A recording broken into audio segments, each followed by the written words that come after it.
Hello everyone, a very good morning or good afternoon to all of you from whichever part of the world you have joined in today. I really appreciate your time you all have invested to attend today's webinar on Adaptive AUTOSAR based high performance controller development.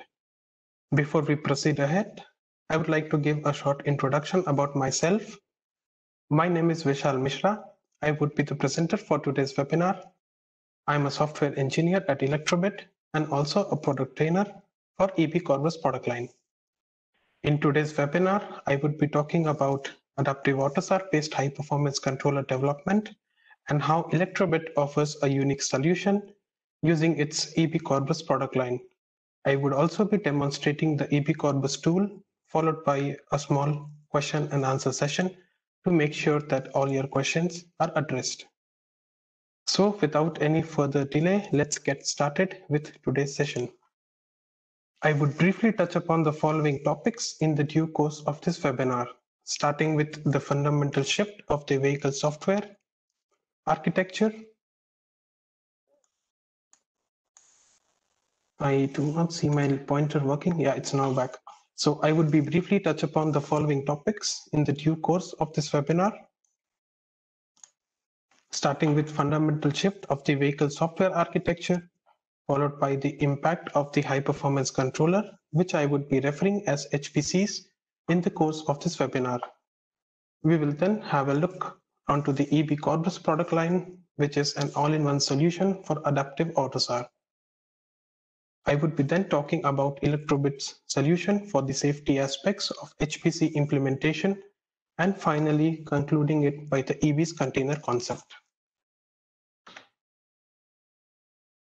Now let's have a brief understanding on how high performance controller affect the vehicle infrastructure architecture. If we consider the standard architecture here, we have more of a domain-based architecture with one central gateway, which is basically the backbone of the complete setup.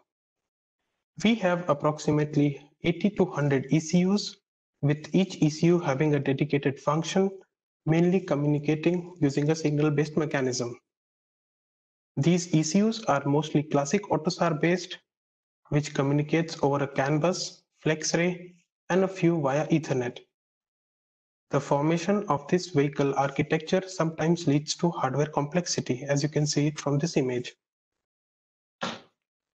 Now, if we compare this to the architecture on the right-hand side, we have more of a centralized architecture high-performance controller, having a service-oriented communication architecture instead of a signal-based. As we can clearly distinguish between these two images, for the HPCs, the architecture looks quite cleaner and has less amount of hardware, which reduces the hardware complexity. There is also support for complex functions, for example, sensor fusion, high bandwidth, and it also provides more computation power. So this is how the consolidated vehicle infrastructure looks like. We have different HPCs for different applications. For example, one HPC for the UI computing cluster, which basically forms the infotainment system of your vehicle, and it is connected to the gateway HPC. This gateway HPC is also connected to the backend server of the OEM for over-the-air updates. This gateway HPC also collects data from the sensor and actuators and sends it to the computing cluster, which controls the steering, braking, battery, and engine of your vehicle. For over-the-air updates, the gateway HPCs downloads the info from the backend server of the OEM, and it can send it to the required computing cluster. So this is how the consolidated vehicle infrastructure looks like in your vehicle with HPCs. Now let's talk about the impact of high performance controllers. So the idea is to split up an ECU into two parts. One which is called the low performance input output controller, and the second one which is the high performance controller, having a service oriented architecture. Now if we analyze the performance controller, it provides a high computation power with heterogeneous computing, and it also supports complex algorithms. These HPCs run on a POSIX based operating system, which is Linux or QNX. They also have extensive over-the-air update capabilities, as we already saw in the previous slides. In addition to that, these HPCs are safe and secure. It is one of a mandatory requirement because as the features in your vehicle get advanced day by day, the interaction of your vehicle with the outside world keeps on increasing. Now coming to the input-output controller, these basically provide the sensor and actuator services. They are either real-time operating system based classic AUTOSAR ECUs, or they can be non-standardized as per the specific requirements. So till now we had an overview on how HPCs shape the automotive architecture, and now I would like to focus on how Electrobit provides a solution for the development of such HPCs via its product line, which is the EB Corbus. So EB Corbus product line is basically what Electrobit offers as a one-stop solution for all HPC related development activities with adaptive AUTOSAR. The complete EB Corbus product line consists of the following tools. So first and foremost, we have the EB Corbus Adaptive Core. This is an implementation from Electrobit for all the function clusters, which is specified by the Adaptive AUTOSAR Consortium. Then we have the EB Corbus Studio, which is an integrated development environment, which is used for application development, deployment, modeling, integration, testing, or code generations. Then we have the EB Corbus Hypervisor, which provides a virtualization environment to execute multiple guest operating systems on a single CPU. These virtual machines are isolated from each other to support security critical, safety related, and real-time applications. Last but not the least, we have the EB Corbus Linux, which is an POSIX compliant operating system. This EB Corbus Linux is customized based on standard embedded Linux developed within EB, keeping in mind the safety aspects. Now let's have a closer look at the EB Corbus Studio, which is an IDE, and what all features it provides for engineers associated with adaptive AUTOSAR development. So firstly, it can be used as a model editor. The Corbus Studio provides a model editor to create or edit configuration files, which are the ARXML files, such as for application design, service instance manifest, or service execution manifest. Also, you could view all the different ARXML files for your project in one combined view for better understanding and readability. Secondly, the EB Corbus Studio provides you a standard C and C++ editor. It is an Eclipse-based tool, hence it offers you with a C++ editor for your software component development. Also, other standard Eclipse features like resolving macro definitions, syntax highlighting, folding, and hyperlink navigation is also supported inside EB Corbus Studio. Next, the Studio also assists you with some automation activities. For example, the Corbus Studio consolidates several tasks in one single script, which has to be executed from the Studio itself. The execution of these scripts can be done from the user interface by a few clicks. We also provide with this tool inbuilt plugins, which are basically Java-based source code generators. These plugins takes the ARXML files as input and generates the corresponding C++ code, which is a part of your software component. So for example, you can generate the proxy and skeleton CPP and HPP files for your software component, which is specified by the AUTOSAR Consortium guidelines. Also, we provide some extension capabilities with this tool. For example, Corbus Studio also assists you with report generation, code coverage for your software component. You can also specify your own validators for respective projects as per the AUTOSAR Consortium guidelines. Along with these features, which I just mentioned, the Studio itself is delivered with a runtime environment which contains 2 emulators based on EB Corbus Linux. The applications can be deployed on these emulators for functional testing. The SDK also provides you with an option to build and deploy the applications using command line interface. I will show you all these features live during our tool demonstration in a few minutes of time.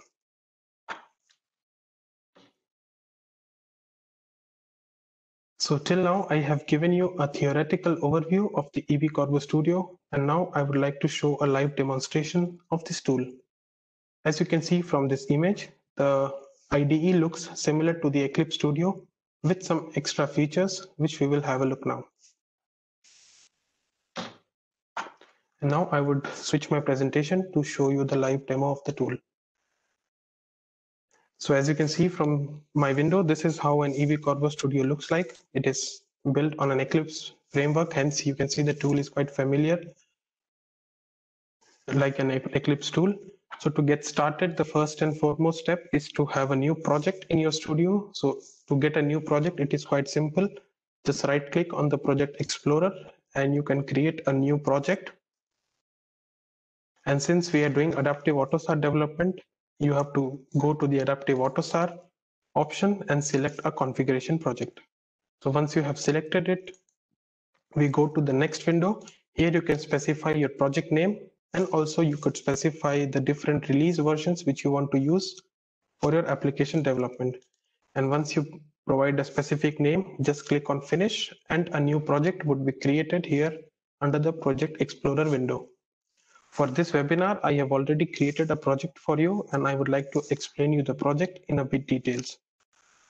So this Hello World is the project which I have created for the demo. And now if I would expand here, you will see a lot of files and subfolders, which is always a part of your software component. So for example, whenever you create a project, the associated subfolders and directories are automatically created for you from the studio itself. So now let's try to understand what is the significance of these files and subfolders. So the first few files and folders are basic import libraries which you need to develop any adaptive AUTOSAR applications. The important thing now would be to analyze what's there inside the build target. So if we expand the build target option, here you will find many options which the studio provides you for your comfortability. So these are the aggregated scripts which I had mentioned in my previous slide. So here you can find options such as to build an application, you can clean your application, and then we have something which is known as clean QEMU snapshots. So this QEMU is basically the emulators which the studio provides you for functional testing of the applications. So you can delete all the application related data from the emulator by this clean QEMU snapshots options. Then we provide standard options such as code coverage and CPP check for your application component. Then we have something known as create app container and deploy app container. And in case you are wondering what is this container, in EB Corbus product line, each and every adaptive AUTOSAR application is treated as a container. So when you develop an application, the implementation would consider your application as a container. So for example, if you click on create app container, a container named Hello World would be created by the studio. And once you click on deploy app container, your Hello World container will be deployed on the emulator or on the target, whichever way you specified it. This is a specific EB implementation, and the significance of this container concept we will cover in the future slides. Then we have something which is known as deployed target files. So these are basically needed to copy all your configuration files into the target hardware or the emulator when you are working with adaptive AUTOSAR. Similarly, we provide options to generate CMake, create documentation, and also run standard unit test for your application software component. Also, you could start and stop or restart your emulators from the studio itself. So the studio is provided with two emulators, which is QEMU1 and QEMU2. So the control behavior of this emulator can be verified from the tool itself. Then we have the standard binaries and the standard include files, which are needed for all the functional clusters of adaptive AUTOSAR. Now let's have a look into this container project. So this hello world is basically the container which is created from the create app container option, and inside this it contains a container file which is deployed onto your target. Then we have the docs. The standard documentation for your software component can also be done using this tool. Then we have the generated folder. This generated folder basically contains all your generated files from the plugins. So we will run a plugin and we will generate some files, and then I will show you what is the content inside this folder. Then we come on to the implementation folder. This is basically where you implement your software logic. So for this demo, I have implemented a simple hello world example, which will print a hello world statement, and also it would add 2 numbers. So for your application, all your application development logic would be contained inside this implementation folder. Then we have some launch script, which is used to generate the CMake build system for your application. You can also debug your application using the debug launch script. And similarly, you could execute your binary of the application by using the run.launch file. Then we have the model folder. So this is the part where you can do the modeling for your application software component. So for example, I can give you a small example. If you have a look here, I have configured 2 events for this hello world software component using the studio itself. Now how can you configure is you can just right click into this view, and then you will get all the options which are relevant for your application design. So for example, here for your event service interface, you can create multiple events, you can multiple methods, and also specify fields. Also, if you want to develop a new interface from scratch, basically, you can right click onto your package, and here you will find all the configurations which are relevant for Adaptive AUTOSAR. So in case you find this quite confusing and you see many options which are available, which might sometimes lead to a confusion, we also provide filters in our tool to disable all the unnecessary options. So for example, you can just go to this arrow mark, and these are basically the filters which you want to use. So for example, if you want to design an application manifest, you can select this filter, and then once this filter is enabled, and if you right click it, now you see most of the unnecessary options are disabled. You will only see the options which are relevant for this filter. So using this model view, you can create all the configurations for your application. You can design your application manifest, configuration manifest for your Adaptive AUTOSAR modules, and so on. So once we have these ARXML files in place, the next step would be the code generators. So as you can see under plugins, these are the Java-based source code generators, which will basically generate the corresponding C++ code or configuration files from your ARXML which you have designed. So for example, I would show you how this plugin works. So I would run this aracom binding generator plugin, which is basically generating the skeleton and proxy CPP and HPP files, which is needed for your software component description. So to run this plugin, we have to just double click it and click on OK and wait for a few seconds till the plugin generates all the needed files.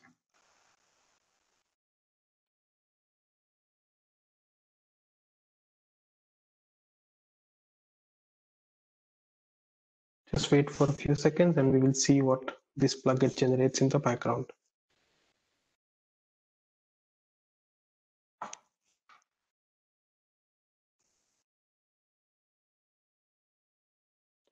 So the plugin generation was succeeded, and as you can see from my console window, these are the standard files which are generated by the plugin. So now if we go back to the generated folder, here you will see a list of generated files from these plugins inside event. And here you have the proxy, skeleton, and common.h. So basically you need these files for your application component development. So if you are designing the application as a server provider, you need to use the skeleton. And similarly, if you are designing this application as a client, you need to use the proxy.h files. So I will quickly show you the contents of these files. So skeleton.h. So as you can see, my ARXML file description has two events which I have created, and the corresponding skeleton.h file also contains the two events. And similarly, in the proxy.h for the client part, I also have these two events specified. So now once we start with the application development, we have to import these files based on our design. And in case you see these red lines, these are basically linking issues which can be resolved by quickly launching the CMake script. So once you build your application again using CMake, all these linking issues will be resolved. So similarly, we have plugins for each and every functional cluster of Adaptive AUTOSAR. So we have, for example, here we have the COM manifest generator, which is used for networking configuration files. So for example, if you are designing a SumIP configurations and you need to generate the SumIP.json file, you could use this plugin. And similarly, we have plugins for each and every functional module. For example, DM module, execution manager, PHM, persistency module, UCM, and so on. Also, the EP Corbus Studio provides you with validators. So you can run these validators on your ARXML files to check if your ARXML files are configured correctly or not. In case you violate any laws or standards as per the Adaptive AUTOSAR consortium, the validators will directly point you at the misconfigured parameter, and then you can rectify it as per the standards. So this was a small overview regarding the plugins, and now we have some CMake related files which is used for CMake build system. One important file or configuration for this project is this project_config.json file. Now let's have a look what's inside this. So in this file, you can basically specify the target OS and the target platform for which you want to build your application. The EP Corbus Studio provides compilers for your x86 and also for ARM-based processors. So for example, if you want to build this Hello World application for an ARM-based processor, you can just specify target platform as the ARM-based target. And by default, it always builds for x86, hence I have not configured the platform parameter here. Then we specify the container. So as I showed you, the Hello World container will be deployed on this destination inside the target hardware or the emulator. You can also specify the IP address where you want to deploy the container and also the associated files. So this FD00EB1 is the IP address of the emulator 1. And similarly for emulator 2, I will replace this one with the number 2, which is the IP address of emulator 2. So from this configuration, I am compiling my application for x86 and deploying the binary and the container on my emulator 1 target. Similarly, we have the deploy file list where you can specify all the configuration files which you want to deploy it on the target. So for this Hello World, we do not have any configuration files, hence we are not deploying any specific files. But if you have for your real project, you will have a lot of configuration files for your each and every functional module. You could specify all those file list here. And also you can specify the destination inside your target where you want these files to be copied. And once you configure this file, you're good to go. So this is how you configure any project from scratch. And now to demonstrate, I have already created the container for this Hello World and it is already deployed on the target. Now we would just launch our binary by the launch script. Now the next question is, how do you connect to the emulator? One straightforward way is to connect it via SSH from the command line terminal of your Linux machine. But the tool also provides you an easier way to connect to such emulators or target. You have to just click on this option, and here you will find an option which is Command Shell Console. Once you click it, you can specify your connection type. For example, here I am using an SSH connection to my EB Linux QEMU1, which is the emulator 1. Similarly, you will find options for emulator 2, and also we provide standard platform support for QNX devices too. So you can select your connection name and click on OK. And now we are inside this emulator one. So this root @ Corbus Linux 1, it is basically emulator one. So to verify if our hello world container is deployed successfully or not, we can just type run clist. And here you can see the list of the containers which are already running inside your emulator. So as you can see, our hello world container is under a running state, and also you see an adaptive core container which is already running inside this emulator. So this adaptive core container basically contains all the functional modules of Adaptive AUTOSAR, which is already running inside your machine. You have to just deploy your application on top of it. So to execute this hello world, we can use our launch script, which I showed you. So just right click on this launch script, select run as, and select the launch configurations. And on the background now, your binary will be executed and you should see the hello world message, and also the sum of two numbers is printed. So this is basically how you use the studio for any application development. This was just a small example which I wanted to show all the features of this tool. And now I would switch back my presentation. Now I would like to quickly run through the features about our EV Corbus Studio, which I already covered in the live demo, or at least mentioned them in the previous slide. So the EV Corbus Studio can be used for application development, where we can create and modify our application design, which includes specify the application for the AUTOSAR adaptive platform. We can add and modify required and provided services. For example, you can configure your application as a server or as a client in the studio itself. You can also use system data model, which is usually provided by the OEMs. Then we can implement and build the applications by standard C and C++ programming language. Also, we could compile the applications for different targets such as x86 or for ARM-based processors. Then we could also run and debug the application on the PC in a simulated target environment, which is the quick emulator QEMUs, which I showed you during the tool demonstration. Or you could also deploy your applications directly onto the target. Also, for testing purposes, you could execute test in a virtual machine, which is running the EV Corbus Linux, and you could also visualize the test result information in the form of a document or a graphical representation. We can also use the EV Corbus Studio for integration purposes. For example, the process and the startup parameters can be defined in the application manifest file, which is created from the studio itself. The dependencies of application on another application can also be defined in this manifest file. Then the configuration files for EV Corbus Adaptive Core specifies if your application is a provider services or a required service. And also you could specify the network parameters such as the port number at which the service will be offered, the IP address, and also you could specify the network related informations like the protocol, which is TCP or UDP.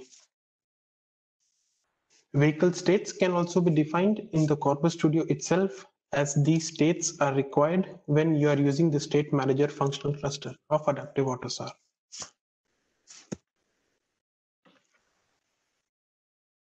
Now let's talk about the safety aspects by which we implement the adaptive core, which is the Adaptive AUTOSAR functional cluster. If you have a look at this gray box, these are the safety criteria which is specified by the AUTOSAR consortium. You can find the detailed information about these aspects in this document, which is available on the AUTOSAR website. Some of the aspects are listed here, which are as follows.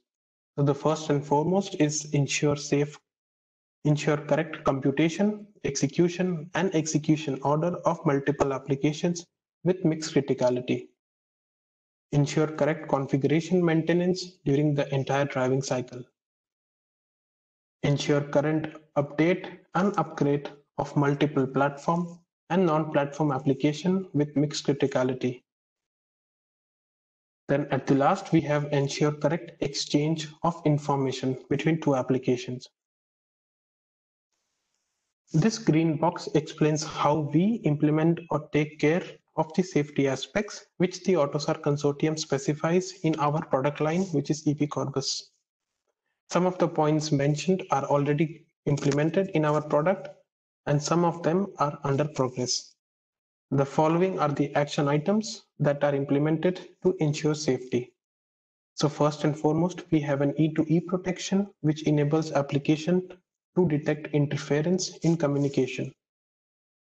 We have platform health monitoring services to monitor and consolidate runtime supervision.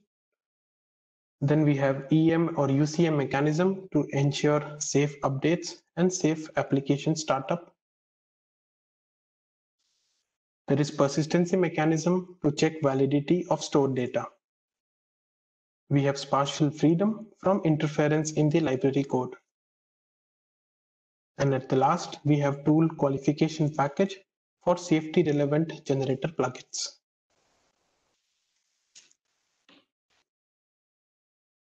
Now let me give you a small overview on how E2E protection is implemented to make sure that the data is not corrupted during transmission.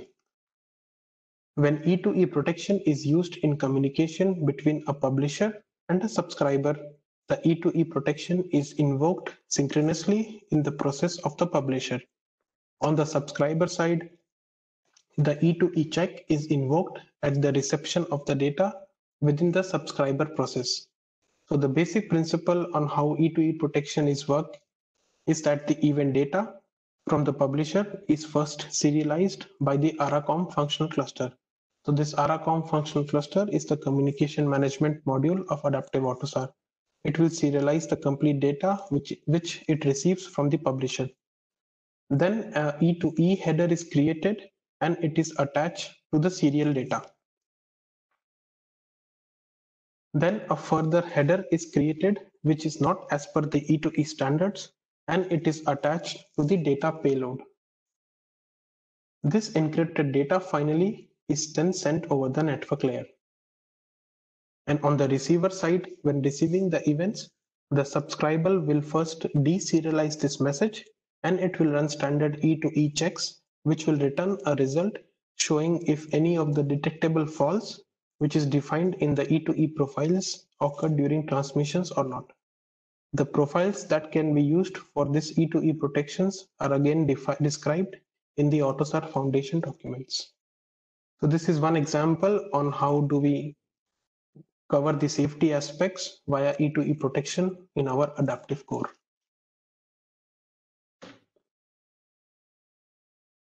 This is the block diagram representation for the EP Corbus product line. The adaptive core contains the implementation of all the functional clusters like the COM module, the execution management, the PHM, with some demo applications which are delivered as a part of the Studio Kit. The functional clusters represented by the red boxes are the ones which get affected when we implement the security aspects. So for example, the COM module implementation gets affected while implementing the E2E protection. The green boxes here are the ones whose implementations are not affected at all, while the yellow box, which is the cryptography module, might get affected while considering the safety aspects.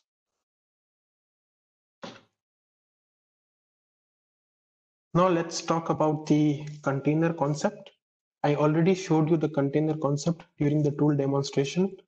This is an electrobit implementation where each and every application is deployed as a separate container, which remains isolated from the other containers running on the same hardware. This ensures that the applications are independent and are not affected by whatever is happening in the surrounding system.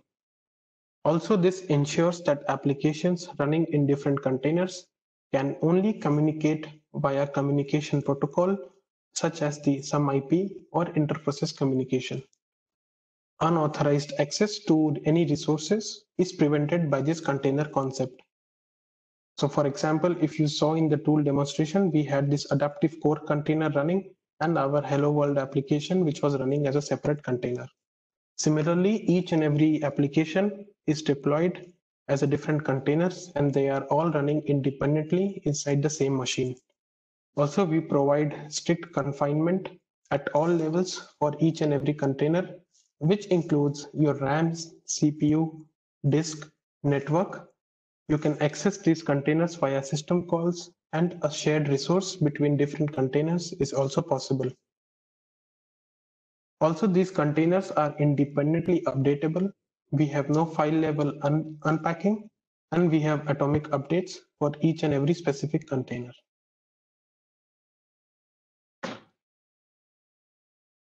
Now, I would like to summarize in short about the key points regarding the content which we just discussed. The key highlights of the Corbus product line are as follows. It provides you a runtime environment, software update capability, and embedded security. It is based on the portable operating system interface, which is a POSIX-based operating system, such as a Linux or a QNX. It has several operating systems running on one processor by virtue of an hypervisor. This hypervisor also provides hardware virtualization. Also, it provides you separation between the virtual machines on different CPU cores. The key benefits of this product line are as stated. It guarantees you higher safety levels for automated driving. It reduces system complexity, saves time and cost through reusable software function. It adds function easily, fast, and securely over the air. It is also available on platforms of leading semiconductor vendors such as NXP or Renesas. And it also saves physical space by integrating multiple systems on one device. With this, I would like to conclude my webinar. I hope this session was quite informative and interesting for all of you. I tried to cover as much as possible I could in the limited time to impart the maximum knowledge.